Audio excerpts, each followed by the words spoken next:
Apóstolos, capítulo 15, do versículo 1 ao versículo de número 5. Atos dos Apóstolos, capítulo 15, do versículo 1 ao versículo de número 15, aonde falaremos sobre o que realmente salva, a graça de Cristo ou a religião dos homens. Atos dos Apóstolos, capítulo 15, versículo 1 ao versículo de número 5. A palavra do Senhor nos diz assim: certos homens que desciam da Judeia ensinavam aos irmãos: se não vos circuncidardes, segundo costumes instituídos por Moisés, não podereis ser salvos. E então Paulo e Barnabé os confrontaram e discutiram muito com eles. E os irmãos resolveram que os dois, mais alguns dentre eles, subissem a Jerusalém aos apóstolos e aos presbíteros, por causa daquela questão. E eles foram acompanhados pela igreja por um trecho no caminho. E passando pela Fenícia e pela Samaria, relataram a conversão dos gentios, levando grande alegria a todos os irmãos. E quando chegaram a Jerusalém, foram recebidos pela igreja e pelos apóstolos e presbíteros, e então relataram tudo que Deus havia feito por meio deles. Mas alguns do grupo religioso dos fariseus, que havia crido, levantaram-se e disseram que era necessário circuncidá-los e mandar que obedecessem à lei de Moisés. Amém. Poderoso Deus e eterno Pai, aqui estamos, Senhor, diante da Tua presença, diante da Tua poderosa palavra, te pedindo, Senhor, fala aos nossos corações. Fala, Senhor, assim como o Senhor já tem falado desde a abertura deste culto, assim como o Senhor já tem ministrado o Teu amor, ministrado a Tua palavra em nossos corações. Nós te pedimos, Senhor, continua, Senhor, a falar aos nossos corações. Eu diminua para que Tu cresças, que eu suba para que Tu apareça. O que nos importa, Senhor, é ter o Teu nome reconhecido, é ter o Teu nome exaltado, é ter o Teu nome proclamado neste lugar. Por isso, Pai, nós te pedimos, fala ao Senhor aos nossos corações. Usa, Senhor, as nossas vidas por misericórdia do Teu santo nome, para que o Seu nome é que seja exaltado, o Seu nome é que seja engrandecido para todo sempre. Amém.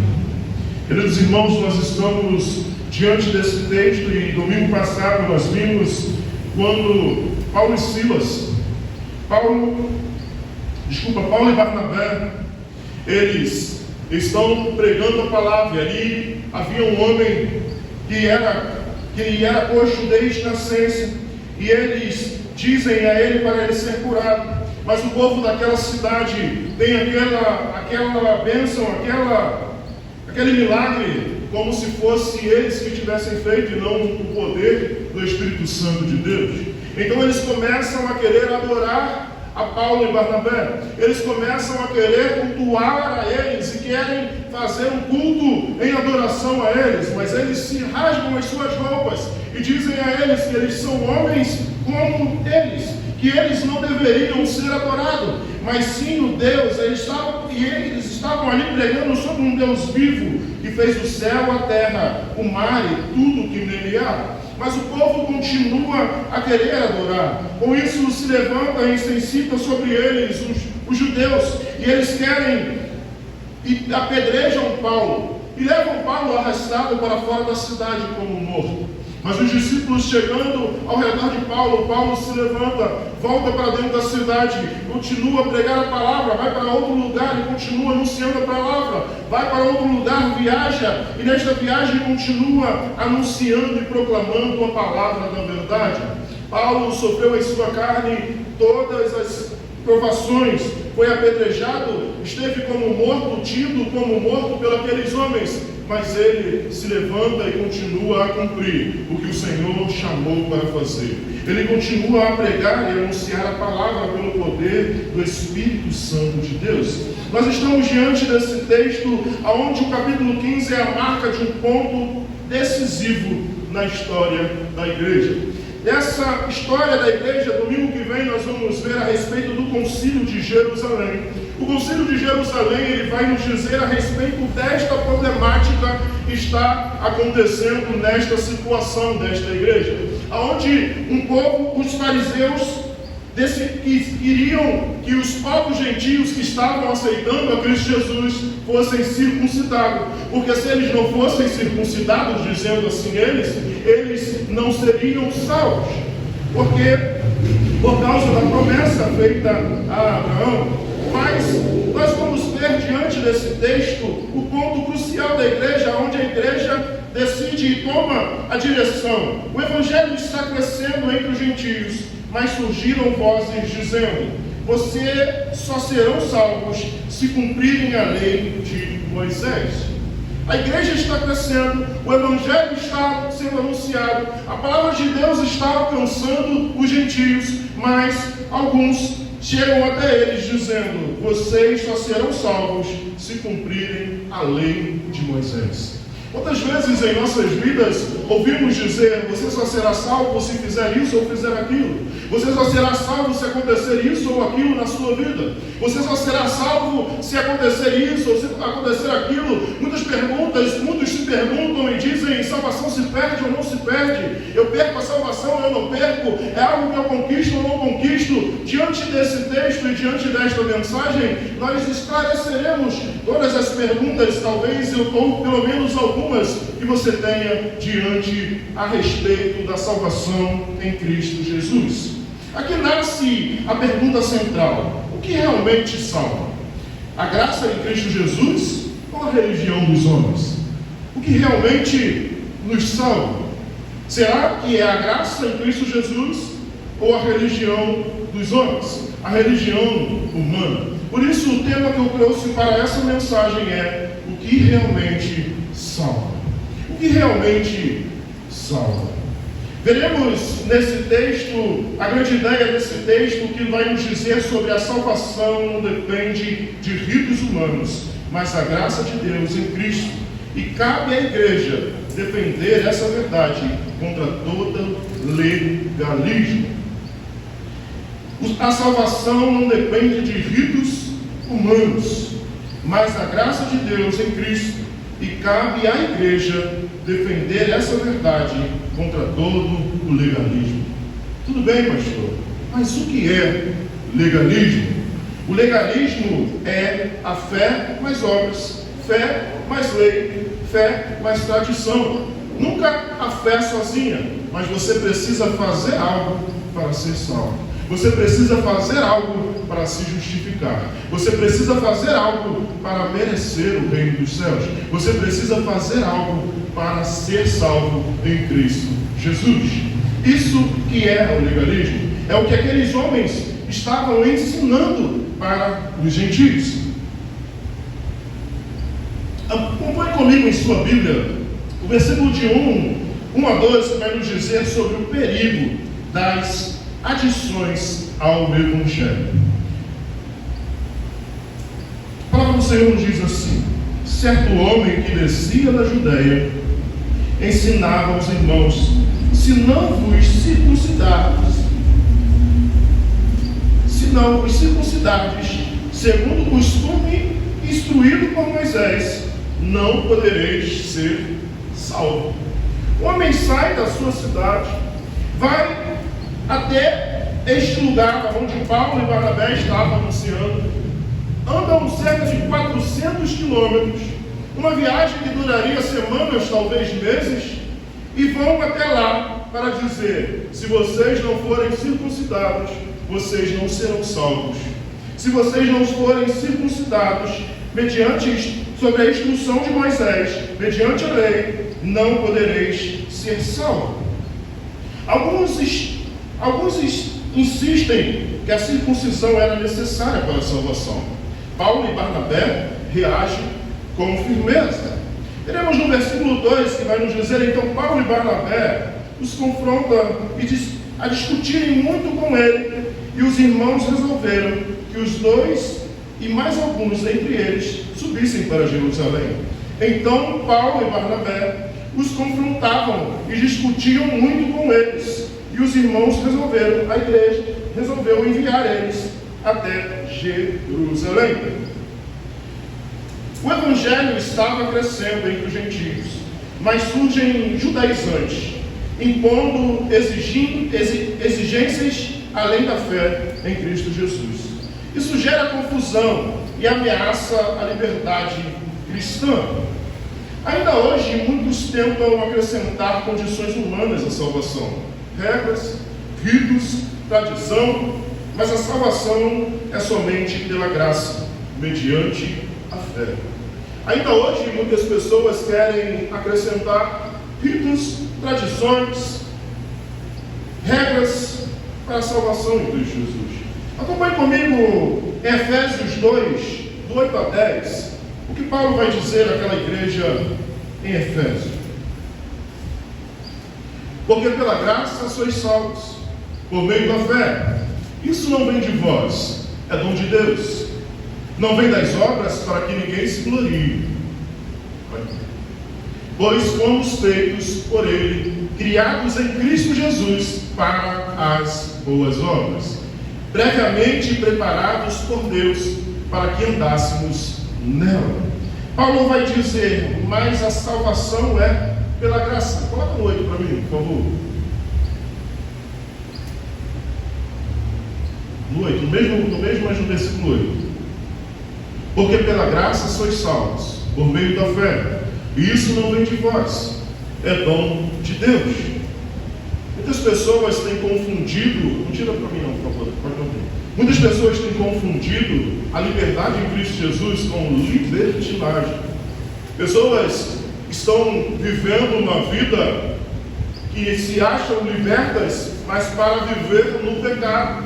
Cristo Jesus nos libertou, nos salvou, nos redimiu para viver praticando o amor em Cristo Jesus, a obediência em Cristo Jesus.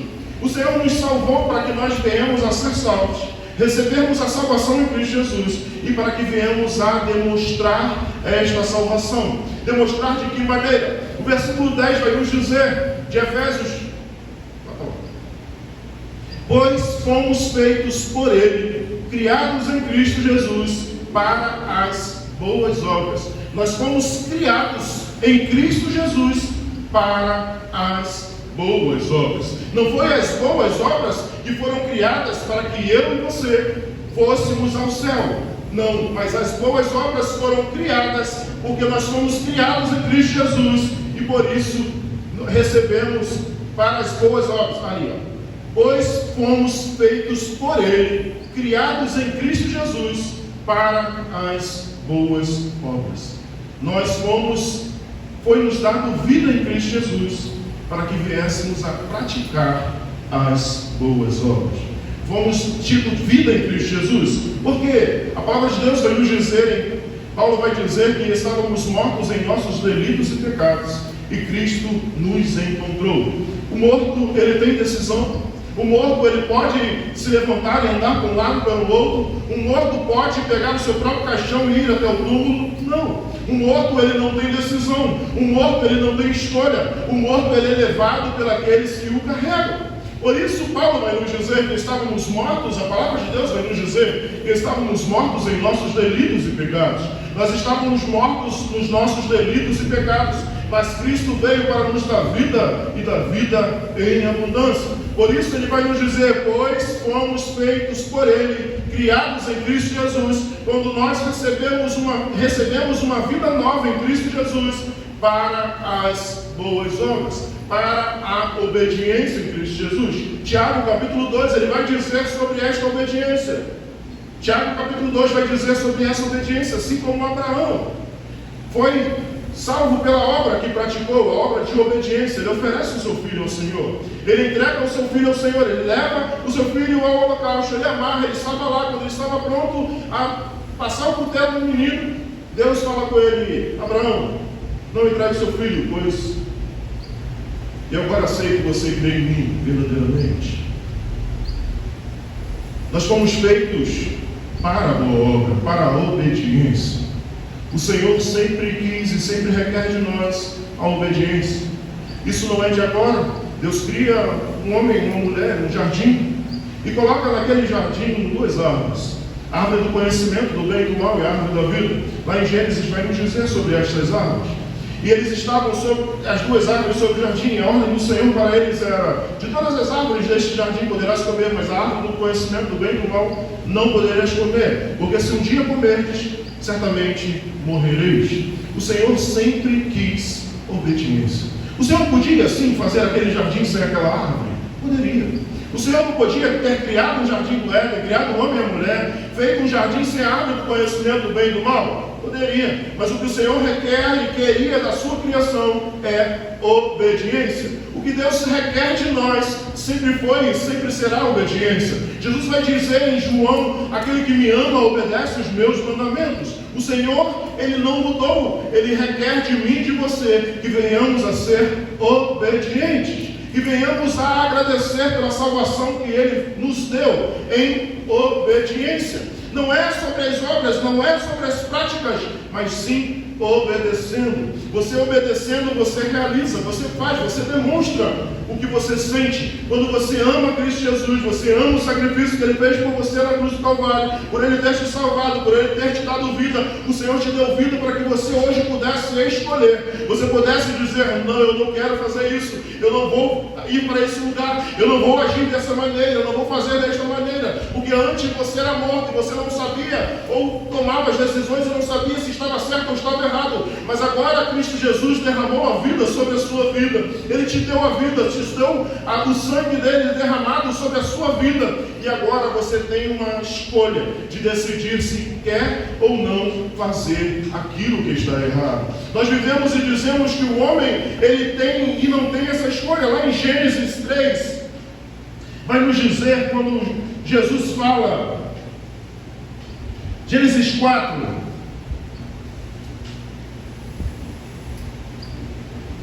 Adão conheceu intimamente Eva, sua mulher, e ela engravidou. E tendo dado a sua luz, Caim disse: alcancei do Senhor um filho homem. Tornou ela a dar à luz a outro filho, Abel, irmão dele. Abel tornou-se pastor de ovelhas e Caim agricultor. E tendo, pois, Caim trazido dos frutos da terra uma oferta ao Senhor, e Abel também trouxe da gordura das primeiras crias das suas ovelhas, e o Senhor acolheu bem a Abel e a sua oferta, mas não acolheu Caim e a sua oferta. Por isso Caim ficou furioso e ficou com o semblante abatido. Então o Senhor perguntou a Caim: por que te irritaste? E por que estás com o semblante abatido? Se procederdes bem, não se restabelecerá o teu semblante, mas se não procederdes bem, o pecado jaz à porta, e o desejo dele será contra ti, mas tu deves dominá-lo. O Senhor está dizendo para Caim que ele deve dominar os seus desejos. Pastor, mas eu fui ensinado que não é bem assim, que Satanás entra ilegal na minha vida, que as coisas que acontecem. Pedro vai dizer na carta, segunda carta de Pedro, vai dizer: não deis lugar ao diabo, pois o diabo, o vosso adversário, anda como um leão, buscando a quem possa tragar. O Senhor diz a Caim: se não procederdes bem, o pecado jaz à porta, e o desejo dele será contra ti, mas tu deves dominá-lo. Precisamos dominar, precisamos dizer não ao pecado, precisamos dizer não às vontades carnais deste mundo. O Senhor nos deu vida para que eu e você fôssemos livres do jugo do pecado. O Senhor nos deu vida para que eu e você tivéssemos uma vida eterna. O Senhor nos deu vida para que Ele cumprisse em nós a sua vontade, para que Ele realizasse aquilo que Ele quer na minha e na sua vida. O Senhor te deu vida para que você tivesse escolha, para que você pudesse dizer: tudo me é lícito, mas nem tudo me convém. para que você pudesse dizer não à bebida, não às drogas, não à prostituição, não à fornicação, não a diversas coisas. Porque aquelas pessoas que estão por aí embriagadas, você pode perguntar para ele, e ele vai dizer que é maior do que ele a vontade, que ele tenta não fazer, mas acontece, acaba que ele comete aquele erro, e ele acaba se embriagando, e se embriagando, e se embriagando, e cada vez se embriagando mais. Porque ele não tem mais a vontade sobre aquilo, mas aquilo é que está escravizando ele. Mas quando Cristo Jesus morre na cruz do Calvário, ele te liberta do jugo do pecado.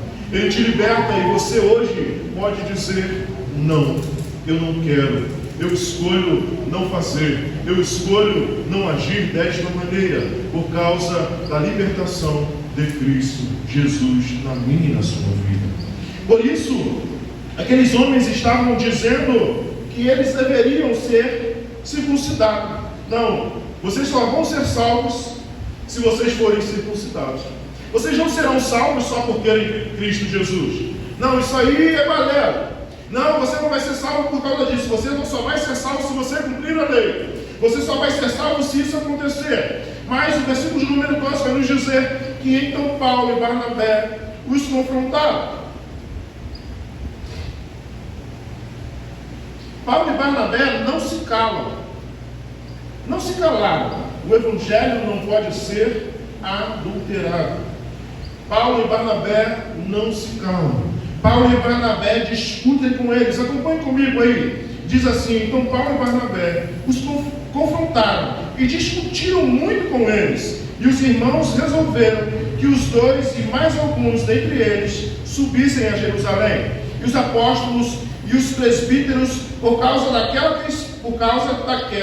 questão. Então Paulo e Barnabé não se calaram, pois eles diziam: o evangelho não pode ser adulterado, precisa ser conforme Cristo Jesus ensinou e nos disse. A palavra do Senhor vai nos dizer em Gálatas 1, versículos 6 ao 9: se alguém vos anunciar outro evangelho. Gálatas 1, do 6 ao 9, vai nos mostrar sobre Paulo dizendo à igreja de Gálatas: se alguém vier a anunciar outro evangelho que não seja aquilo que já foi ensinado sobre o evangelho de Cristo Jesus, tenha ele como maldito. A palavra do Senhor diz assim: então estou diante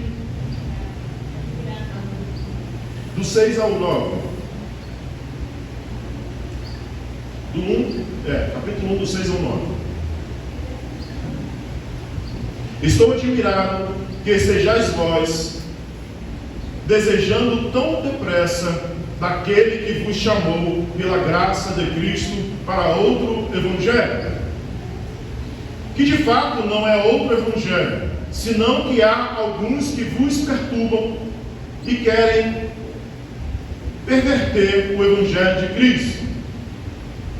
Mas ainda que nós mesmo, ou um anjo do céu, vos pregue um evangelho diferente do que já foi pregado, seja maldito. Conforme disse antes, digo outra vez agora: se alguém vos pregar um evangelho diferente daquele que já recebestes, seja maldito. Paulo está dizendo: se alguém vier dizer algo que não seja Cristo Jesus morto e ressuscitado, Cristo Jesus te dando uma nova vida para viver, seja maldito. Paulo está dizendo sobre este evangelho que as pessoas têm pregado por aí afora. Esse evangelho que as pessoas têm dito, o evangelho de que você pode viver uma vida errada, de que você pode ter o que você quiser, que Deus vai lhe abençoar, vai derramar a sua graça. Um evangelho onde igrejas têm chamado pessoas para um dia, para que Deus derrame a sua graça e o seu poder sobre a sua vida, e as pessoas não se arrependem. A palavra do Senhor vai sempre nos dizer que o Senhor derramará o seu Espírito sobre a sua igreja, a partir do momento que aquele povo que se chama pelo seu nome se humilhar e orar. O Senhor ouvirá dos céus e derramará a sua graça e o seu poder sobre as vidas de todos. A palavra de Deus em Joel vai nos dizer que só o Senhor irá derramar a graça e o poder e o Espírito Santo sobre aquele povo depois que aquele povo se arrependeu, depois que aquele povo se voltar para Deus. Mas o evangelho que nós vemos aí fora é o evangelho de conquista, é o evangelho de ganho, é o evangelho de ter, de possuir, e o Senhor não quer saber qual a vida que você tem vivido. O evangelho, a palavra de Deus, o que o Senhor nos prega e nos ensina não é um evangelho que Deus vai lhe abençoar você estando errado e você estando com a sua vida toda errada. Pelo contrário, o evangelho sempre nos mostra, os profetas sempre vão nos mostrar e nos dizer que Deus sempre chamava o povo para perto, sempre se levantava alguém diante do povo e dizia: olha, vocês estão errados, vocês precisam se voltar para Deus, vocês precisam, a sua vida está agindo dessa maneira, dessa forma, porque vocês estão longe de Deus. Não é um evangelho de conquista, é um evangelho de bênção, sem arrependimento, sem se voltar para o Deus da bênção. As pessoas querem receber as bênçãos do Senhor, mas não querem receber o Senhor da bênção. As pessoas querem ser abençoadas, mas não querem negar a si mesmo, tomar a sua cruz e seguir a Cristo Jesus todos os dias. As pessoas querem ter a salvação e acham que podem fazer algo para ser salvo. As pessoas podem achar e fazer algo, dizendo que farão algo para ser salvo. Como a palavra de Deus em Coríntios vai nos dizer sobre o texto da ceia do Senhor: aquele que está digno, coma do pão e beba do cálice. Ali é uma tradução feita pela Bíblia King James. Quem de nós somos dignos de participar da comunhão com Cristo Jesus? Quem de nós aqui não é pecador, não tem pecado? Quem de nós aqui dentre os irmãos pode ser digno pelo que Cristo Jesus fez na cruz do Calvário por mim e por você? Mas o que acontece é que as pessoas têm a ideia de que você fica devendo algo para Deus e você sempre precisa pagar algo para Deus. Já foi pago na cruz do Calvário. Cristo Jesus já pagou e Ele quer que você seja livre, mas que você seja livre, mas que você não seja libertino. Para que a vida que Cristo Jesus te libertou, você viva agora para a honra e glória de Cristo Jesus. O Senhor morreu e te libertou para que você vivesse uma vida agora nova para a honra e glória de Cristo Jesus. Mas as pessoas confundem a salvação pela fé com algo que eu posso fazer o que eu quiser, eu posso pecar, Cristo Jesus já fez, então eu posso pecar, eu posso errar, eu posso fazer o que eu quiser. Não!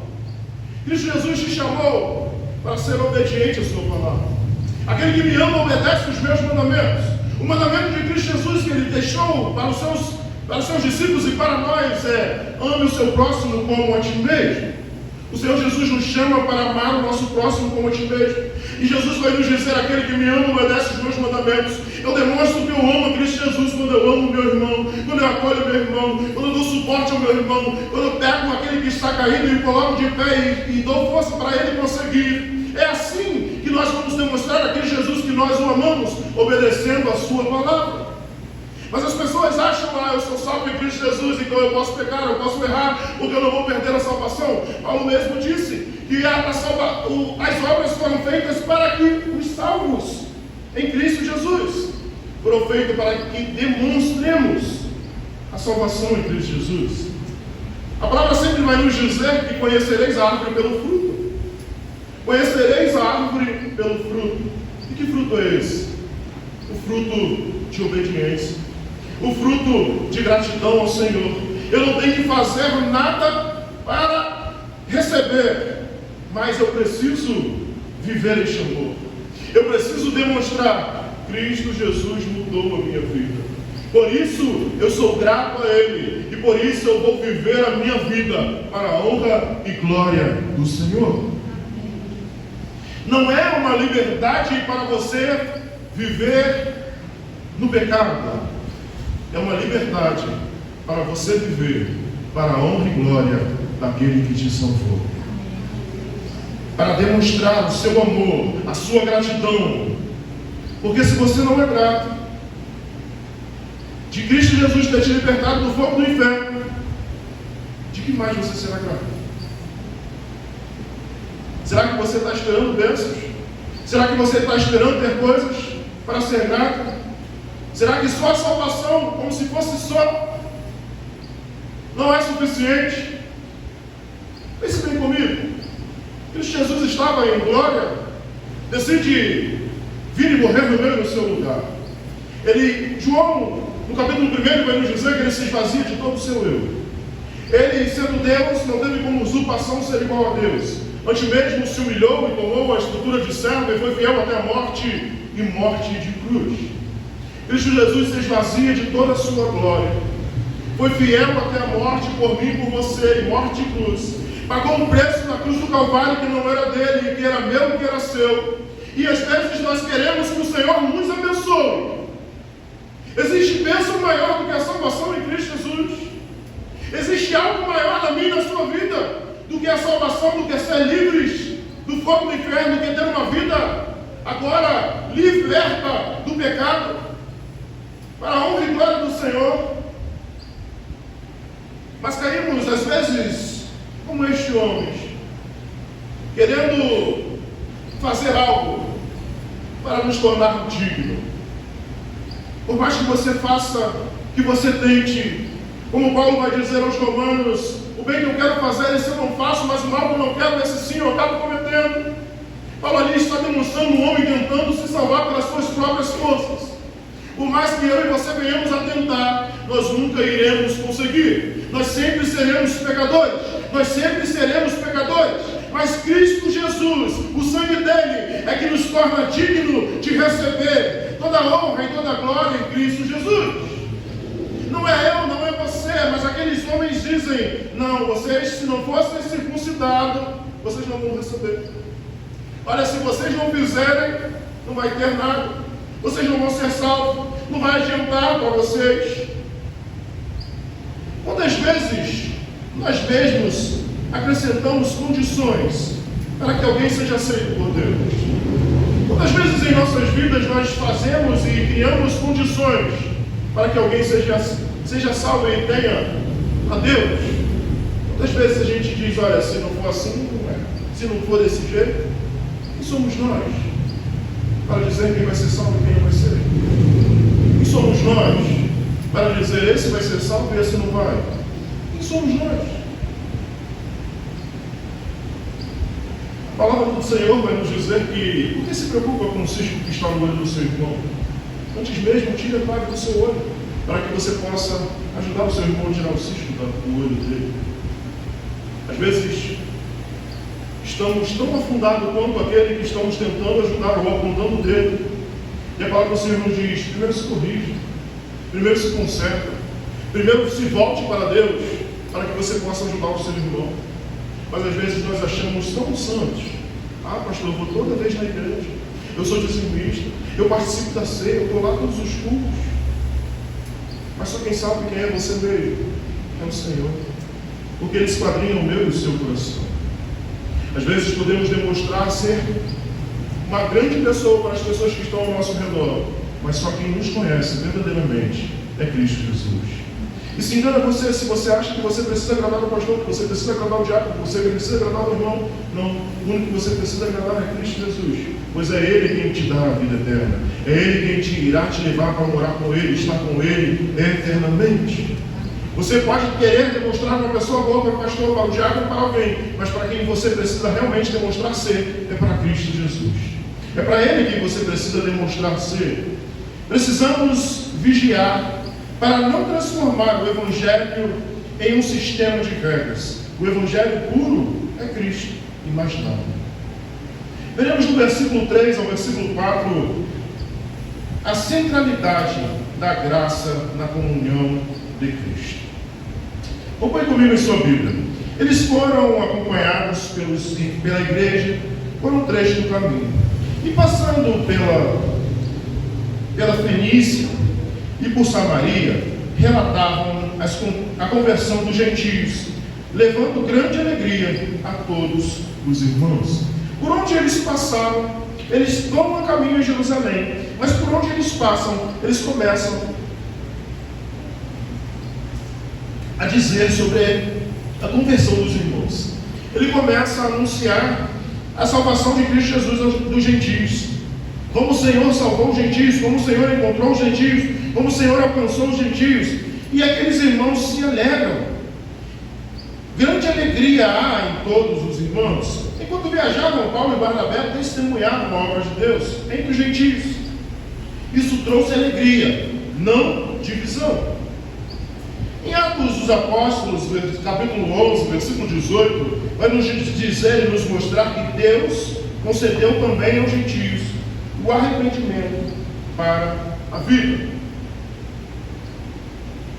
Ouvindo essas coisas, eles se tranquilizaram e glorificaram a Deus, dizendo: então Deus concedeu também aos gentios o arrependimento para a vida.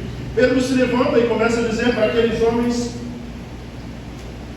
que o Senhor tinha batizado eles, assim como batizou em Atos dos Apóstolos, capítulo 2. Então eles glorificavam a Deus, porque diziam que Deus concedeu, então Deus concedeu também aos gentios o arrependimento para a vida eterna. O Senhor derramou a graça sobre os gentios. Por isso aqueles irmãos se alegram, aqueles irmãos estão felizes, porque o Senhor alcançou, e por causa disso nós fomos alcançados.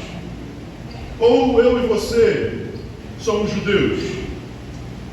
Alguém aqui é judeu? Então somos todos gentios. O Senhor nos alcançou. O Senhor derramou a sua graça sobre nossas vidas. O que mais nos alegra como igreja?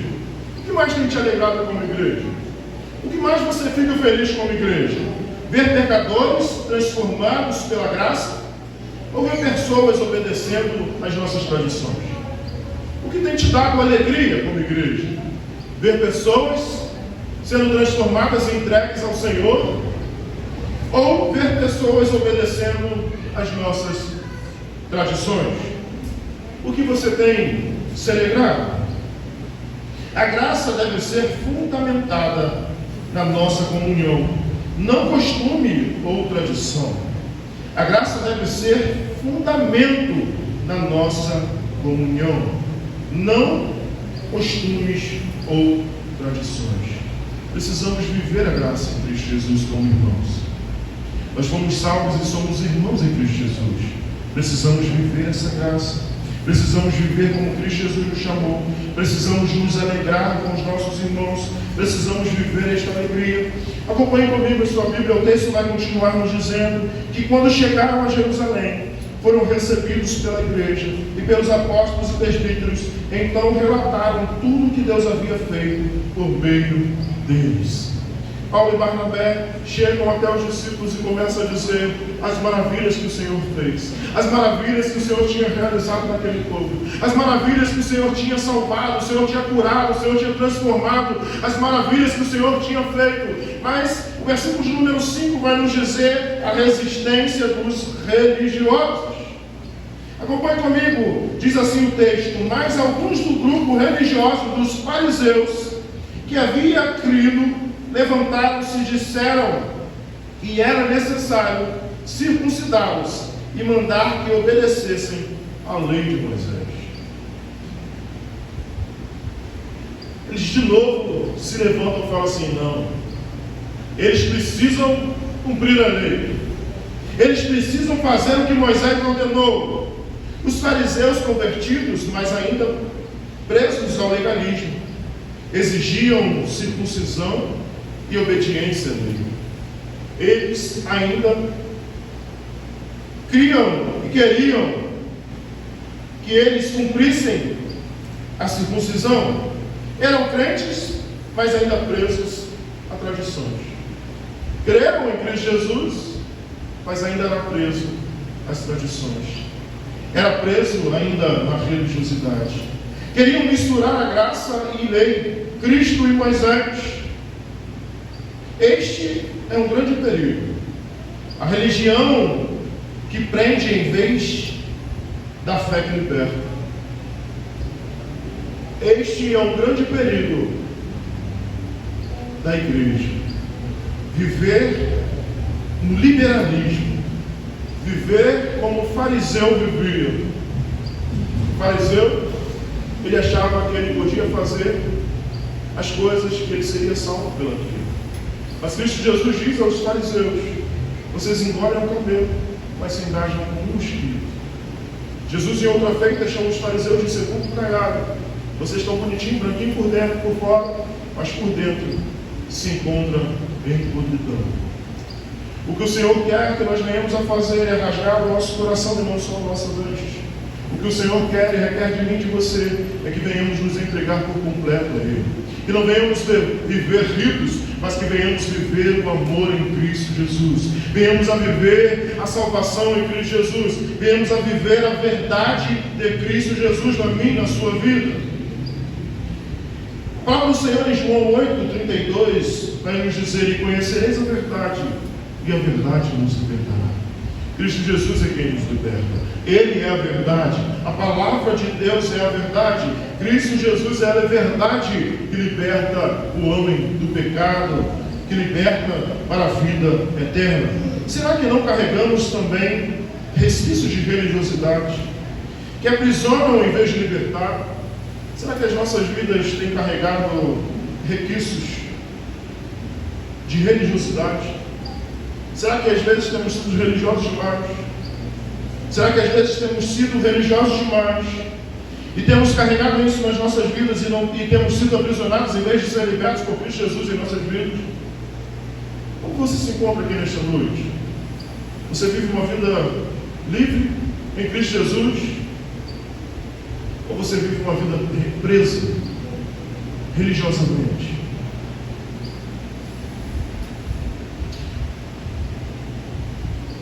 Como um pássaro que foi ensinado e nasceu dentro de uma gaiola.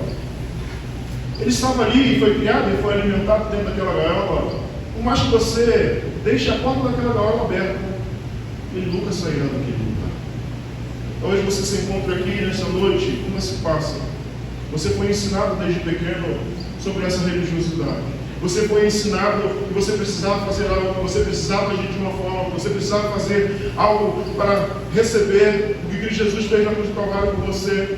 E talvez Jesus já abriu a gaiola para você voar, para você sair, mas você quer ficar preso naquele mundinho.